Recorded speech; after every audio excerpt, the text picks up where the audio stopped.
From Kansas State University, this is Agriculture Today. Eric Atkinson with you. Here's what's ahead. K-State's Romulo Lollato will talk about potential freeze damage to the Kansas winter wheat crop on the heels of several nights of sub-freezing temperatures over the last 2 weeks. He'll talk about the main factors determining that level of damage and what you producers should look for when scouting your fields. Then, from the Farm Service Agency, Dennis McKinney will cover an array of timely USDA program items of interest to you producers, including financing available under the Farm Storage Facility Loan Program, as well as ongoing natural disaster assistance for wildfire victims. And on this week's edition of Milk Lines, K-State's Mike Brouk invites you dairy producers to conduct a comprehensive review of your operations. All that here on Agriculture Today.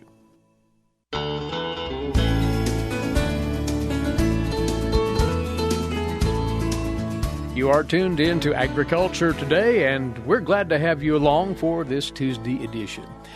Kansas winter wheat has been something of an adventure ever since this current crop was planted.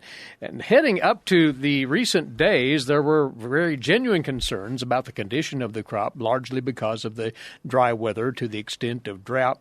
Then come along several evenings of freezing temperatures around the state. We've brought in once more wheat production specialist Romulo Lollato, K-State Research and Extension, to help us assess what's happened with the crop to date and what may happen moving forward here.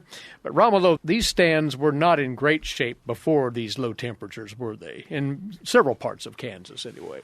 Hi, Eric. Yeah, as well. I mean, it seems like every year in Kansas we have different challenges, right? Whether it is wheat streak mosaic or whether it's drought or whether it's freeze. And it seems like this year in particular we have a number of them as well, right?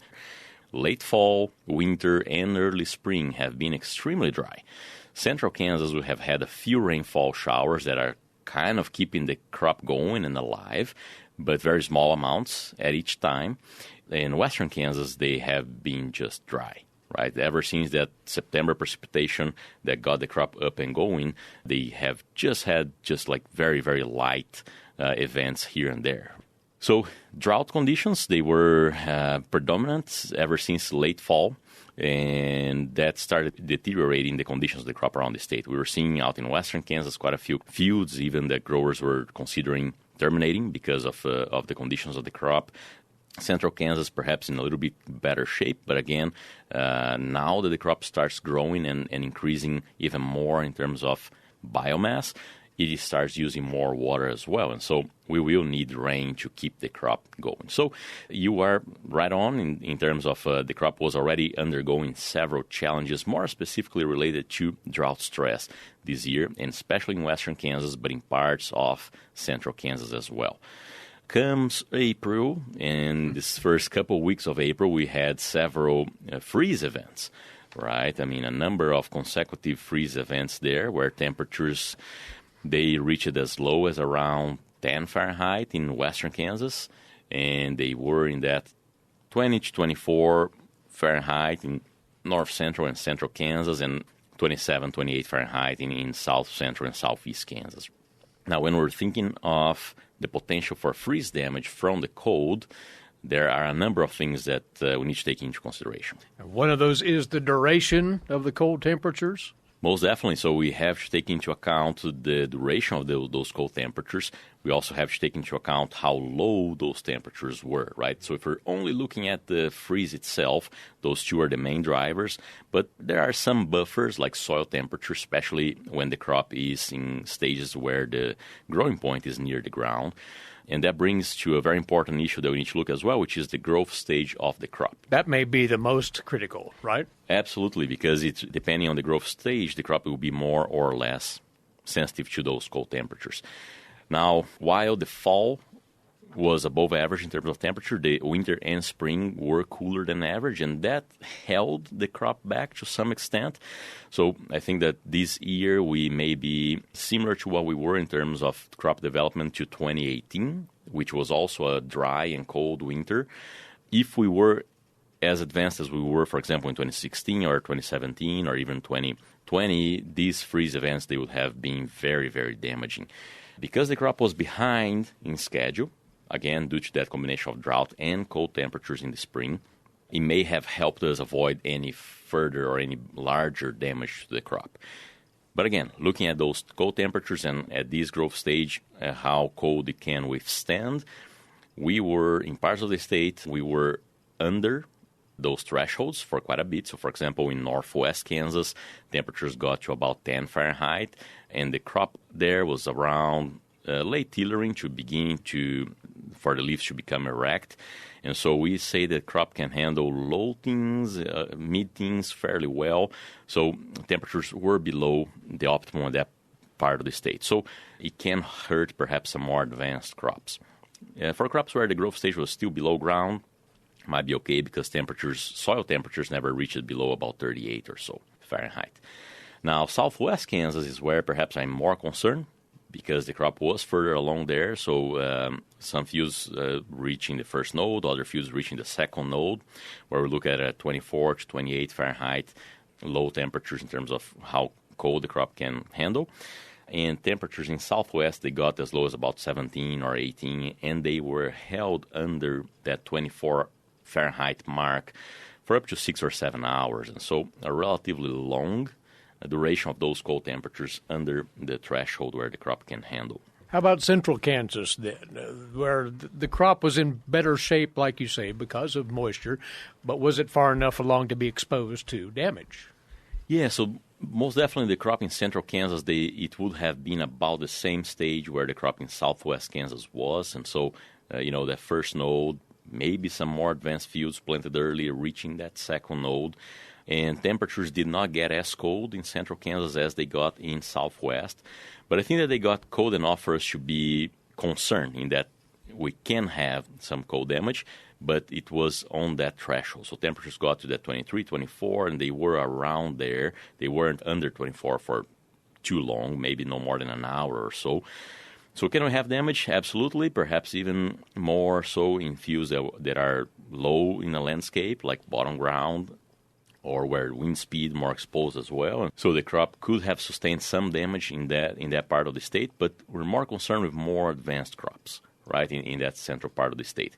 We are already seeing some leaf damage, right? So at least in terms of that cosmetic leaf damage that we see whenever we have cold stress like that, we are already seeing around Salina and even around Hutchinson. Now the question is, has that cold spell actually reached the growing point, right, the developing head? If it's only leaf damage, we shouldn't be too concerned at this point in time. Now, let's give it some time and check those stands for more true symptoms of cold damage to those developing heads. Once again, wait a few days, let warmer temperatures push the crop along, and then assess that. And what should one specifically be looking for at the growing point for potential yield-damaging effects? Yeah, so in terms of damage to look for here, Eric, I think that you're right on. Let's wait, 7 to 10 days and let the crop kind of grow out of that cold spell a little bit. Here in a couple of weeks, then we would go out and split some stems, and we would be looking for that growing point, right? If that growing point is nice and firm and turgid, right, and kind of like whitish, it's a pretty good sign, whitish-greenish, right? It's a pretty good sign that it's alive and well.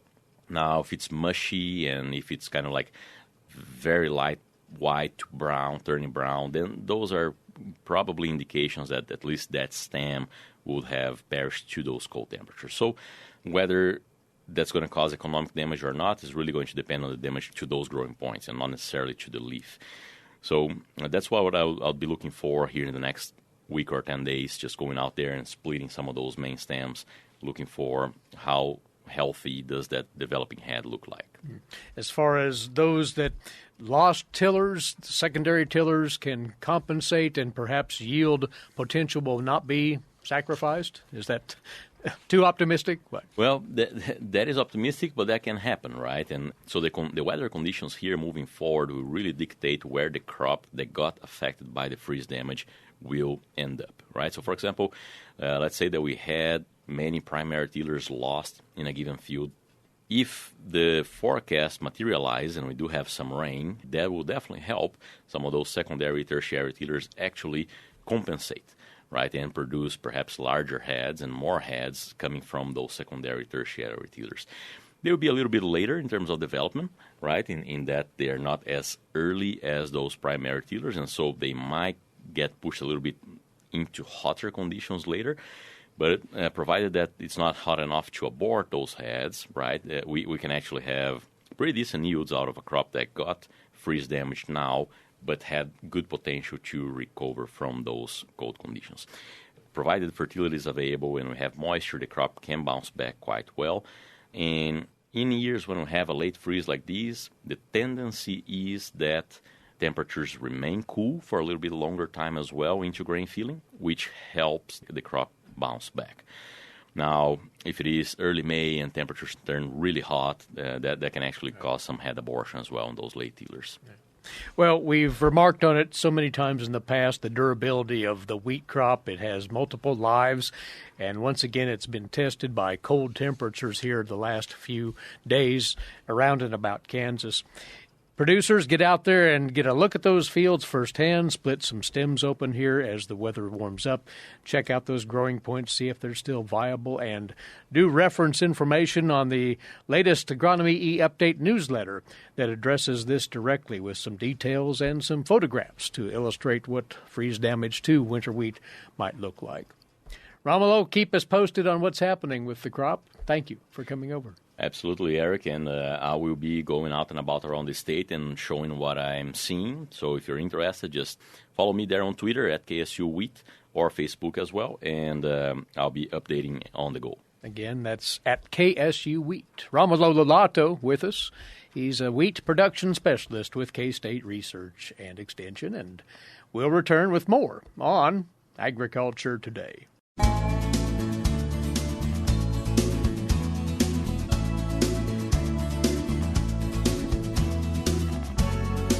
Agriculture Today returns now, and we're around to that time to bring you up to the moment on USDA programs in Kansas via the Farm Service Agency state headquarters here in Manhattan. The state executive director of the FSA is across the way now. It's good to have Dennis McKinney, Mike's side, with us. Well, Dennis, you've been at the helm for about a couple of months now. Do you feel like it's all settling in? Starting to get my head above water now. The first couple weeks, kind of like drinking from a fire hose, but we're getting there now. Excellent. Yeah. We want to run through an array of USDA programs that would be of interest, of course, to Kansas producers. And let's bring up something that we want to keep in front of folks for yet a few more weeks. The Grassland Conservation Reserve Program is open for business and for applications, right? Right. We're taking applications through May 13th. That's a program where the landowner with existing grasslands, landowner would agree to a grazing management plan and could receive a CRP payment under that program. It's not a large payment.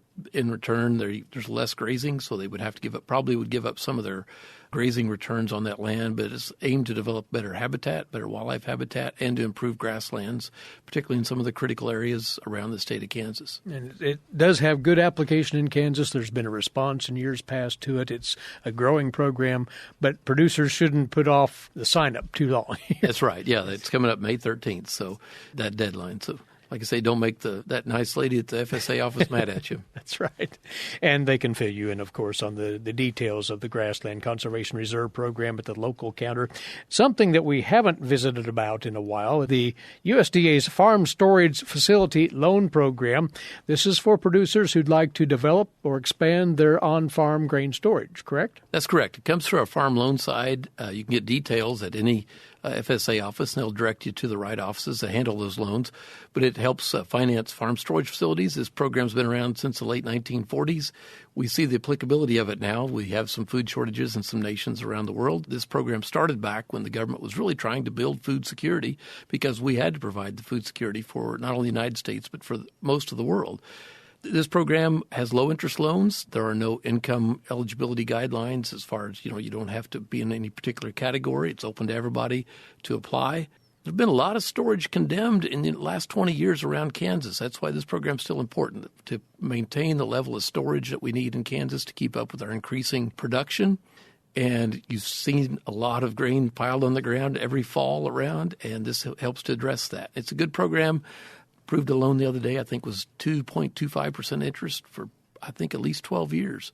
So it's a good program, and producers should look into that if they want to expand their storage on farm. Now, this is for new construction now. That's correct, for on-farm storage. The terms are very favorable for producers who need additional storage on farm. You can inquire about the Farm Storage Facility Loan Program through the USDA.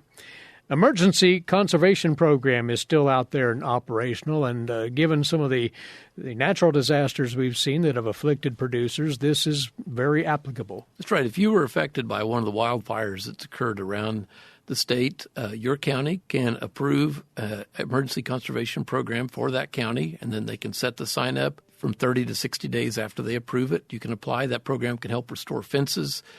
And there are some other provisions you can check with the county that can help as far as replacing the fences, or there's some programs there to help if you lost livestock, to help replace those livestock, and a livestock indemnity program.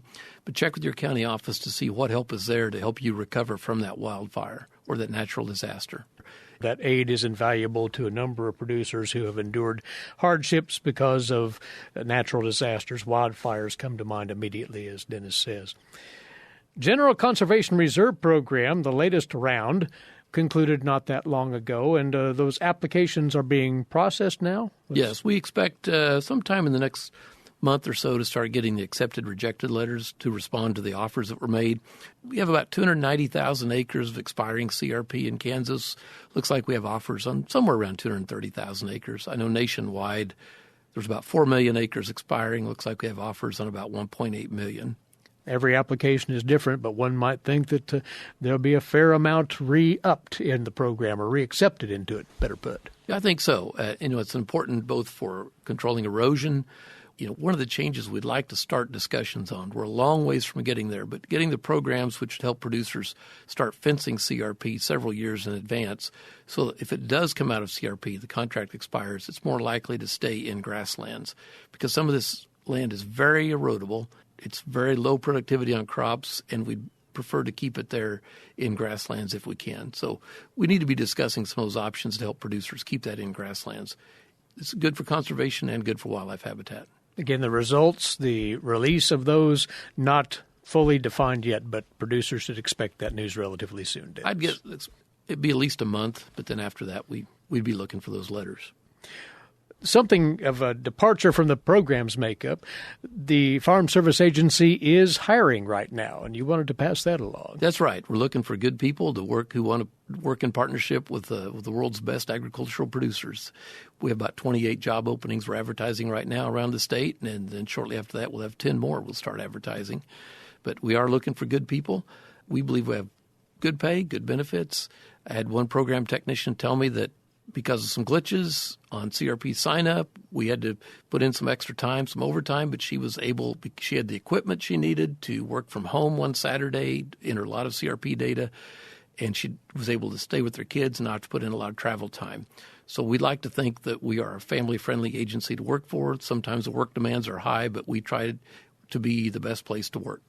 And most of these fall under the heading of program technician, or are there other duties and skill sets here? Yeah, most will be under the heading of program technician. But, there's a variety of duties in the job as far as, learning the programs, the different kinds of programs. And, of course, we like to have people who like to work with farmers and ranchers. And that's what those technicians do That's on right. a daily basis. That's right. Very important folk in the system. So inquire at your local FSA. That's the best way to follow up on those opportunities, Dennis? Yes. If you call your local FSA office, they can direct you to the right website, and you can get started. Something else that would be tied into the FSA infrastructure, to put it that way. USDA Farm Loan Office in southwest Kansas is about to reopen, you say? Well, we have a presence in Stevens County. We also have a presence in Ness City. We used to have an office in Garden City that we have not had that for a few years, and we're going to make an effort to get that back up and running again. I jokingly tell people that not having a farm loan office in Garden City is kind of like not having a Walmart in Overland Park.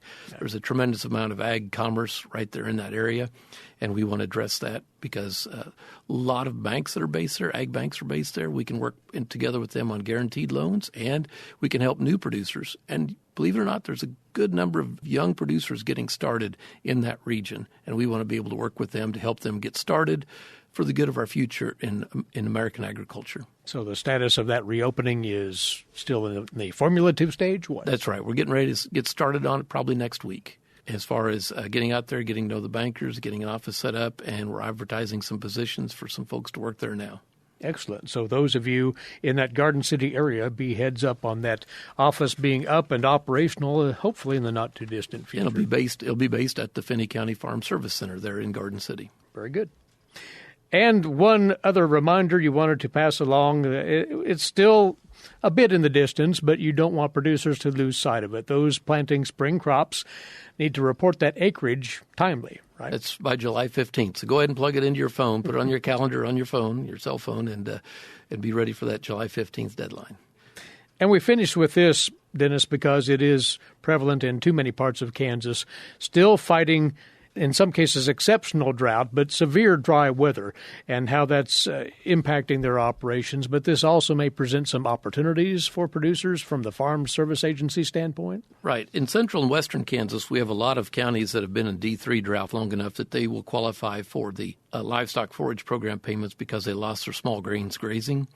We have some areas in northwest, like Rollins, Decatur, then also southwest in Morton and Stevens counties in that area in there that are in D3 and D4. So they immediately qualify for both small grains grazing. If they lost that, they can also, if they're in that stage, apply for a livestock forage program payment on their summer grass and their summer grazing. The goal of it, of course, is to help people keep cow herds intact. You remember that drought 2012, 11, 12, 13, first part of 14? The cow herd went down by over 1 million head just in Kansas, Texas, and Oklahoma. That destabilizes the market, destabilizes food supplies, causes major ups in prices for consumers. That's what we want to avoid. And that's why we have this outreach to our producers, keep them in business, keep the production up, keep the cow herds intact so we have a safe and abundant food supply for the American people. This aid is vitally important for so many operations still dealing with dry conditions. So inquire at your FSA local headquarters about any and all of these matters. Yeah, we're proud of what we do at Farm Service Agency. For almost 90 years now, we've been partnering with America's farmers and ranchers. We've improved wildlife habitat, we've reduced erosion, and we believe we've created the safest, most abundant food supply in the world. And if you look around the world right now, a lot of countries are destabilized because of food shortages. And, my parents, my grandparents were familiar with that, and that's what we work to stabilize for the United States. Very well. Dennis, good to visit. Thank you for coming over, and we'll have you back soon for more from the FSA State Office. Thank you for having me. Dennis McKinney is the State Executive Director. That's our latest update on USDA programs as administered by the Farm Service Agency here in Kansas. We'll be back with more. This is Agriculture Today.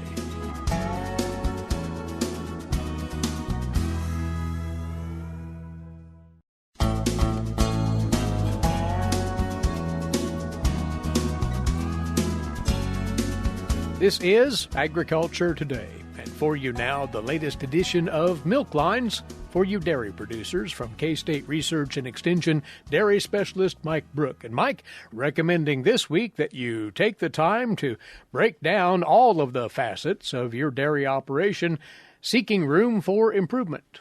Mike? Today I'd like to visit with our Kansas dairy producers concerning a comprehensive review of your dairy farm. Just returned to Kansas from the North American Dairy Challenge contest.